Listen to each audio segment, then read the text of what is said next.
pendengar Radio Citra Kasih yang dikasih oleh Tuhan Yesus Kristus, mari kita sama-sama membaca di dalam Alkitab kita. Ya, pendengar Radio Citra Kasih bisa juga membuka. Kita akan membaca bersama-sama Wahyu 3 ayat yang ke-14 dan seterusnya, satu perikop sampai kepada ayat yang ke-22. Ya, Wahyu pasal 3 ayat 14 sampai yang ke-23. Ini penglihatan Yohanes, Rasul Yohanes di Pulau Patmos. Ini tentang surat kepada jemaat yang ada di Laodikia. Kalau sudah dapat semua, kita akan baca bersama-sama Wahyu 3 ayat 14 sampai yang ke-23. Perikop yang diberikan Lembaga Alkitab Indonesia, kiriman surat kepada jemaat di Laodikia. Dan tuliskanlah kepada malaikat jemaat di Laodikia, inilah firman dari Amin, saksi yang setia dan benar, permulaan dari ciptaan Allah. Aku tahu segala pekerjaanmu, engkau tidak dingin dan tidak panas. Alangkah baiknya jika engkau dingin atau panas. Jadi karena engkau suam-suam kuku dan tidak dingin atau panas, aku akan memuntahkan engkau dari mulutku. Karena engkau berkata, aku kaya dan aku telah memperkayakan diriku, dan aku tidak kekurangan apa-apa. Dan karena engkau tidak tahu bahwa engkau melarat dan malang, miskin, buta, dan telanjang, maka aku menasihatkan engkau supaya engkau kembali daripadaku, membeli daripadaku emas yang telah dimurnikan dalam api, agar engkau menjadi kaya, dan juga pakaian putih supaya engkau memakainya, agar jangan kelihatan ketelanjanganmu yang memalukan, dan lagi minyak untuk melumas matamu supaya engkau dapat melihat. Barang siapa ku kasih, ia ku tegur dan ku hajar. Sebab itu relakanlah hatimu dan bertobatlah. Lihat, aku berdiri di muka pintu dan mengetok. Jikalau ada orang yang mendengar suaraku dan membukakan pintu, aku akan masuk mendapatkannya, dan aku makan bersama-sama dengan dia, dan ia bersama-sama dengan aku. Barang siapa menang, ia akan kududukkan bersama-sama dengan aku di atas tahtaku, sebagaimana aku pun telah menang dan duduk bersama-sama dengan Bapakku di atas tahtanya. Siapa bertelinga, hendaklah ia mendengarkan apa yang dikatakan Roh kepada jemaat. Pendengar Radio Citra Kasih yang dikasihi oleh Tuhan Yesus dimanapun saudara berada saat ini, di dalam bacaan kita pada pagi hari ini surat dari firman. Siapa itu firman? Kalau kita baca di dalam Yohanes, kitab Yohanes, Injil Yohanes, di situ dikatakan pada mulanya adalah firman, firman itu bersama-sama dengan Allah, dan firman itu adalah Allah sendiri. Di ayat 14 dikatakan firman itu telah menjadi manusia. Jadi apa penglihatan yang diberikan kepada Yohanes di Pulau Patmos berasal dari firman yang Amin. Inilah firman dari Amin, saksi yang setia dan benar, permulaan dari ciptaan Allah, yaitu dari Tuhan Yesus sendiri. Apa yang disampaikan kepada jemaat di Laodikia pada dalam penglihatan penglihatan Yohanes di Pulau Patmos, dikatakan di ayat 15, aku tahu segala pekerjaanmu. Jadi apa yang dilakukan oleh jemaat di Laodikia, Tuhan tahu, Tuhan lihat, karena Tuhan Maha tahu. Dia tahu segalanya. Aku tahu segala pekerjaanmu. Pekerjaan baik dalam hal-hal rohani, mau hal-hal yang lain. Tuhan tahu. Engkau tidak dingin dan tidak panas. Alangkah baiknya jika engkau dingin atau panas. Kalau kita melihat tidak dingin dan tidak panas, artinya tidak jelas gitu ya. Makanya Tuhan katakan, aku tahu segala pekerjaanmu. Kamu itu tidak jelas. Dibilang dingin tidak, dibilang panas tidak juga. Aku tahu segala pekerjaanmu, engkau tidak dingin dan tidak panas. Nah, makanya Tuhan katakan, alangkah baiknya jika engkau dingin atau engkau panas. Alangkah baiknya jika engkau jelas gitu. Ya. Kalau kita tarik di dalam kehidupan kita sehari-hari atau kita dalam kehidupan kita sebagai orang-orang percaya kepada Kristus. Ya, mungkin surat ini juga datang kepada kita pada saat ini. Ya, aku tahu segala yang kamu lakukan. Kamu sebagai orang Kristen ke gereja, kamu sudah berdoa, kamu sudah melakukan. Aku tahu segala sesuatu. Bahkan sebaliknya, aku tahu kamu tidak pernah ke gereja, kamu tidak pernah berdoa, kamu tidak pernah membaca Alkitab. Aku tahu, kata Tuhan. Ya, aku tahu segala pekerjaanmu. Ya, tapi kembali yang ditegaskan oleh firman Tuhan pada pagi hari ini, alangkah baiknya jika engkau jelas gitu. Alangkah baiknya jika engkau jelas. Kalau engkau dingin, ya dingin sekalian. Kalau engkau panas, ya panas sekalian. Ya, jadi tidak suam-suam kuku antara panas dan dingin, tidak jelas. Yang biasa orang bilang panas-panas tai ayam gitu ya. Kadang semangat, kadang tidak semangat. Jadi nggak jelas gitu. Ya, kalau mau semangat ya semangat. Ya, kalau mau malas ya malas. Jadi jelas. Jadi kadang kita nggak bisa memberi label kepada orang kalau orangnya tidak jelas. Ya, ya. Kadang rajin, kadang malas. Ya. Rajin baca Alkitab, kemudian ada malas lagi. Nah, itu nggak jelas gitu kan. Ya, tapi harus konsisten. Konsisten itu artinya ya terus menerus, setia kan. Ya, Tuhan menuntut kita setia. Ya, setia artinya melakukan terus menerus gitu ya. Sama dengan ya kalau orang siaran kan. Ya, apakah orang juga akan masih mau mendengar radio kalau ya siaran satu kali kemudian berhenti lagi berapa hari kemudian siaran lagi, ya namanya nggak jelas. Tapi harus konsisten terus menerus gitu ya. Sama di dalam kerohanian kita ya, kalau tiap minggu kita ke gereja ya udah tiap minggu kita ke gereja gitu, artinya kita konsisten, kita jelas ya. Kita sebagai orang Kristen ya, orang percaya kepada Kristus, berarti hari Minggu kita harus ke gereja. Atau ibadah-ibadah lainnya kita harus ikut. Ya. Itu setia, ya, jelas. Ya. Tapi kalau kita hanya tercatat sebagai orang Kristen di gereja, tapi kita nggak pernah ibadah, nggak pernah dan lain-lain, nah itu namanya tidak jelas gitu.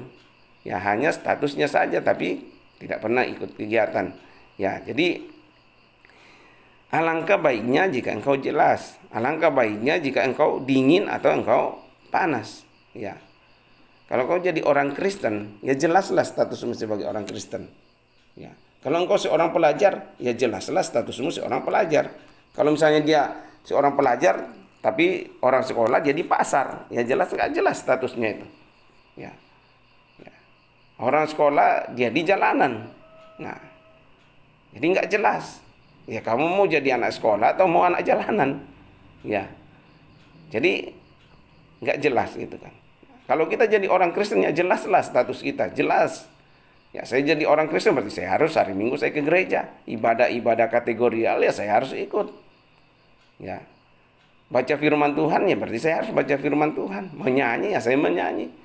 Nah jelas. Ya.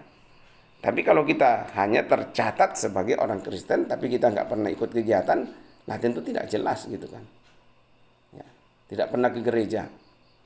Bagaimana mau jadi statusnya sebagai orang Kristen? Ya itu yang dikatakan, aku tahu segala pekerjaanmu. Mungkin kau melakukan hal-hal yang baik. Ya, melakukan hal-hal baik yang baik. Ya, tapi itu tidak cukup gitu.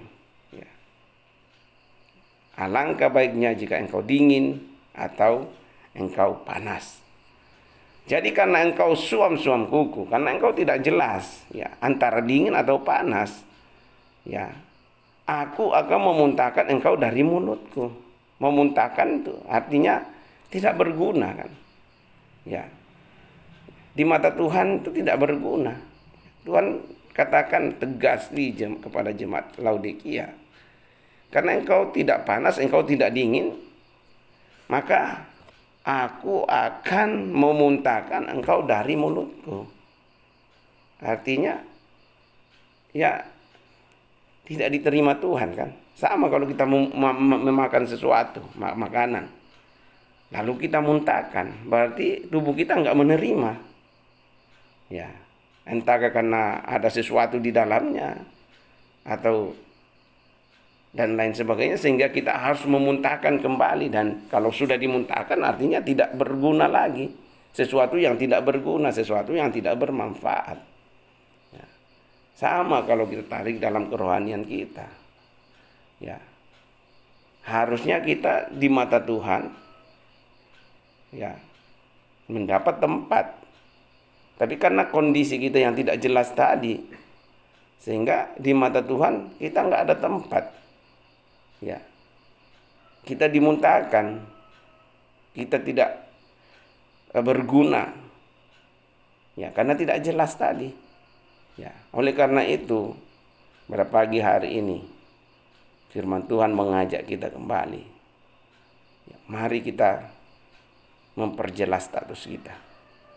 Saya sebagai orang Kristen, berarti saya harus lakukan apa yang menjadi bagian saya, supaya saya terus bertumbuh di dalam Tuhan, sehingga Tuhan memanggil saya.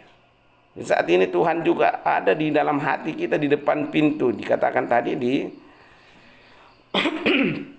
ayat 20, lihatlah aku berdiri di muka pintu dan mengetok. Ya. Jika ada orang yang mendengar suaraku dan membukakan pintu, aku akan masuk mendapatkannya, dan aku akan bersama-sama dengan dia, dan dia bersama-sama dengan aku. Ya. Seringkali Tuhan mengetok pintu hati kita, menyadarkan kita, hei, kau orang Kristen, kau orang yang mengaku sebagai pengikutku, engkau yang mengaku sebagai Tuhan dan Juru Selamat pribadiku. Aku mengetok pintu hatimu. Ada nggak orang di dalam? Ya. Kalau orang mengetok pintu berarti ada sesuatu yang mau disampaikan, ya kan? Ya, orang bertamu ya pasti mengetok pintu dan ada pesannya yang mau disampaikan, atau mau berbicara, atau mau ngobrol, atau mau ada sesuatu. Tidak mungkin orang hanya tiba-tiba datang ke rumah mengetok pintu dan setelah dibukakan pintu kembali. Ya, sama. Tuhan katakan, lihat aku berdiri di muka pintu hatimu dan mengetok pintu hatimu. Apakah ada orang yang mau membukakan? Apakah ada orang yang mendengar suaraku? Ya. Seringkali suara Tuhan itu begitu jelas mengetok pintu hati kita. Hei anakku, sudah lama engkau tidak ke gereja. Hei anakku, sudah lama engkau tidak baca Alkitab. Hei anakku, sudah lama engkau tidak mendengar firmanku. Hei anakku, sudah lama engkau tidak berdoa. Hei anakku, engkau sibuk sekali dengan pekerjaanmu dan melupakan aku. Berkali-kali Tuhan mengetok pintu hati kita, tapi seringkali kita menutup pintu. Bahkan di saat-saat kritis baru kita mencari Tuhan. Tuhan sudah tidak mengetok pintu kita, tapi kita yang mencari Tuhan. Di saat kita dalam keadaan kepepet misalnya, karena sakit, karena masalah, karena apa, baru kita cari Tuhan. Padahal sebelumnya Tuhan sudah mengetuk pintu hati kita. Tapi kita pura-pura tidak mendengar. Padahal kita dengar sebenarnya. Jikalau ada orang yang mendengar suaraku dan membukakan pintu, aku akan masuk mendapatkannya. Ya. Buka pintu hati kita. Ya. Tuhan akan masuk dan dia akan mendapatkan kita. Hai anakku, apa persoalanmu? Apa keadaanmu? Apa pergumulanmu? Aku akan masuk dalam hatimu. Aku akan bersama-sama dengan engkau. Akan makan bersama-sama dengan engkau. Ya. Kalau Tuhan sudah ada dalam hati kita, bersama-sama dengan kita, kita bukakan pintu hati kita, Tuhan masuk bersama-sama dengan kita, kita akan melewati setiap apapun persoalan, apapun masalah yang ada saat ini, yang terjadi saat ini. Kalau kita membukakan pintu hati kita untuk Tuhan, kita akan melewati bersama dengan Tuhan. Jangan seperti yang tadi di ayat sebelumnya dikatakan, engkau suam-suam kuku, engkau tidak jelas. Ya, engkau tidak jelas. Karena itu aku akan memuntahkan engkau dari mulutku. Karena engkau berkata, kenapa Tuhan melihat jemaat di Laodikia itu seperti orang yang suam-suam kuku? Panas tidak, dingin tidak, tidak jelas. Di ayat 17 dikatakan, karena engkau berkata, aku kaya dan aku telah memperkayakan diriku dan aku tidak kekurangan apa-apa. Dan karena engkau tidak tahu bahwa engkau melarat dan malang, miskin, buta, dan telanjang. Ya. Seringkali kita merasa, saya baik-baik saja. Saya tidak ke gereja, saya baik-baik saja. Saya tidak berdoa, saya baik-baik saja. Ya, saya tidak baca Alkitab, saya baik-baik saja. Saya tidak ikut persekutuan-persekutuan, saya tidak pernah, ya pokoknya saya menjauh dari kegiatan-kegiatan rohani, tapi keadaannya saya baik-baik saja. Seringkali kita membandingkan seperti itu. Malah orang yang rajin ke gereja, orang yang dalam sisi rohani, malah mereka juga sakit, malah mereka kayaknya lebih menderita daripada saya. Hati-hati. Ya. Alkitab katakan waspada. Ya. Karena engkau berkata sama yang dikatakan oleh jemaat yang ada di Laodikia ini. Tuhan katakan kamu kaya. Bahkan kamu telah memperkayakan dirimu. Kamu berkata, aku tidak kekurangan apa-apa. Kamu bilang, tapi Tuhan katakan, sebenarnya kalian itu melarat, kalian itu malang, kalian itu miskin, buta, dan telanjang. Tapi kamu nggak menyadari itu. Ya. Oleh karena itu Tuhan datang mengetuk pintu hati kita. Aku mau masuk, aku mau mengingatkan kamu. Ini loh keadaan kamu. Sebenarnya itu kamu itu melarat. Sebenarnya kamu itu malang. Sebenarnya kamu miskin, kamu buta, kamu telanjang. Tapi kamu masih merasa dirimu bahwa kamu kaya. Tidak kekurangan apa-apa. Ini berbicara dari sisi rohani. Ya, seringkali kita juga seperti itu. Ya, saya baik-baik saja. Justru di dalam keadaan kita berkata seperti itu, kembali koreksi diri kita. Apakah benar saya baik-baik dalam sisi rohani? Apakah benar saya baik-baik? Atau sebenarnya saya sudah jauh dari Tuhan? Ya. Firman Tuhan pada pagi hari ini mengingatkan kita. Tuhan memberi nasihat kepada kita lewat firman-Nya. Aku menasehatkan engkau supaya engkau membeli. Ya. Tuhan katakan tadi, sebenarnya kamu itu miskin. Sebenarnya kamu itu melarat. Sebenarnya itu kamu buta. Sebenarnya kamu itu telanjang. Aku menawarkan tuh. Ya. Belilah emas daripadaku. Ya. Di ayat 18 katakan, maka aku menasihatkan engkau supaya engkau membeli daripadaku emas yang telah dimurnikan, harganya mahal. Emas yang telah dimurnikan dalam api, agar engkau menjadi kaya, dan juga pakaian putih supaya engkau memakainya, agar jangan kelihatan ketelanjanganmu yang memalukan, dan lagi minyak untuk melumas matamu supaya engkau dapat melihat. Ya, selama ini mungkin kita buta secara rohani ya. Mata kita melihat, tapi mata batin kita, mata rohani kita tidak melihat. Kita merasa saya baik-baik saja. Tapi dari sisi mata rohani kita nggak melihat. Kita sedang buta rohani. Oleh karena itu Tuhan mengingatkan kita. Belilah ya, apa yang ada padaku. Ya. Emas yang sudah dimurnikan. Belilah pakaian putih. Ini kekudusan. Hiduplah kudus di dalam aku. Ya. Supaya engkau kaya. Supaya ketelanjanganmu telanjang secara rohani, telanjanganmu itu tidak kelihatan. Ya, yang memalukan, dan lagi matamu dilumasilah minyak supaya engkau dapat melihat. Mata rohani kita terbuka, kita melihat sebenarnya saya miskin, saya melarat, saya butuh Tuhan. Saya butuh Tuhan. Oleh karena itu setiap saat sebenarnya Tuhan datang mengetok pintu hati kita. Tapi seringkali kita tidak membukakan pintu bagi Tuhan. Hati kita tertutup. Barang siapa ku kasih, Tuhan berkata, barang siapa ku kasih, ia ku tegur dan ku hajar. Sebab itu relakanlah hatimu dan bertobatlah. Tuhan mau kita kembali lagi. Hai jemaat di Laodikia, perjelaslah hidup kalian. Kalau kalian mau panas, panas. Kalau kalian mau dingin, dingin. Hal yang sama juga disampaikan kepada kita, pendengar radio Citra Kasih yang dikasih oleh Tuhan Yesus. Kamu yang merasa baik-baik saja, sebenarnya kamu jauh dari Tuhan. Perjelaslah keadaanmu. Kalau kamu mengatakan, aku ini pengikut Kristus, tunjukkanlah bahwa kamu itu pengikut Kristus. Ya. Hasilkanlah buah-buah dalam kehidupan kalian. Kehidupan kita sebagai orang-orang yang mengikut Kristus. Kalau kita masih jauh dari Tuhan, kalau kita juga masuk dalam hitungan seperti yang ditegur oleh Tuhan di jemaat Laodikia ini, mari kita perjelas hidup kita.